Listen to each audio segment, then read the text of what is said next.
Сюзат апай, сізде бастай беріңіз. Сәлеметсіздер ме, құрметті әріптестер. Бүгінгі вебинарда менің сіздермен ой бөлісіп, тәжірибе алмасатын негізгі авторлық бағдарламам мәтінмен жұмыс жасау арқылы оқушылардың оқу сауаттылығын дамыту. Яғни 11 сынып оқушыларына арналған 34 сағатты құрайтын аптасына 1 сағаттық бағдарлама. Қазіргі білім беру жүйесінде оқушылардың оқу сауаттылығын дамыту басты талаптардың бірі. Сауатты оқырман болу тек мәтінді оқу мен түсіну ғана емес, оны талдау, салыстыру, интерпретациялау және мазмұндық байланыстарды анықтау қабілетімен өлшенеді. Менің бүгінгі мәтінмен жұмыс жасау арқылы оқушылардың оқу сауаттылығын дамыту бағдарламам осы талаптарға жауап беруге арналған. Бағдарламада оқушылардың мәтіндер арқылы аналитикалық және логикалық ойлау қабілеттерін қалыптастыруға, деректерді жүйелеуге, мәтіннің стилистикалық және мағыналық ерекшеліктерін терең түсінуге бағытталған.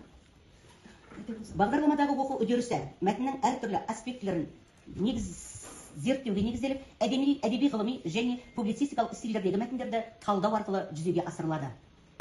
Мәтіндегі логикалық және себеп-салдарлық байланыстар, әртүрлі стильдегі мәтіндердің стилистикалық ерекшеліктері, оқушылардың шығармашылық қабілеттерін дамыту және инновациялық тәсілдер, мәтіннен алынған деректерді жүйелеу және визуалды құрылымдар. Мәтін мазмұнын талдау арқылы оқушылардың сыни және аналитикалық ойлау дағдыларын қалыптастыру. Сонымен қатар оқушылардың тілдік және әдеби мәдениетін жетілдіру. Саламатсыздар, құрметті әріптестер. Менің есімім Олжасберікұлы. Менің таңдап алған тақырыбым футбол, шеберлік. Менің таңдап алған тақырыбым футбол, шеберлік, тактика және коммуналдық рух. Футбол бұл жай спорт түрі емес, тұлғаны коммуналдық рухты және стратегиялық ойлауды дамытудың қуатты құралы. Ол физикалық төменділікті, тәртіпті және жеңіске деген ұмтылысты қалыптастыруда маңызды рөл атқарады. Футбол, шеберлік. Футбол шеберлік, тактика және коммуналдық рух курсы бұл футбол шеберлігінің негізгі аспектілерін, командалық жұмыс тактикасы мен принциптерін зерттеуге арналған. Заманауи футболда техника мен дене шынықтыру дайындығында емес, сонымен қатар ойынды терең түсіну, алаңда жағдайды сараптау, шектеулікті уақытта шешім қабылдау қабілеті бар. Біздің сабағымыздың осы сабақ арқылы жүзеге асатын мақсаттар әлемдік және қазақстандық конспектте футбол тарихын, оның қалыптасуы мен дамуын зерттеу, тактикалық схемаларды, ойын стратегияларын және командалық жұмысты әзірлеуге көрнекті футболшылар мен жаттықтырушылар үлесін бағалау.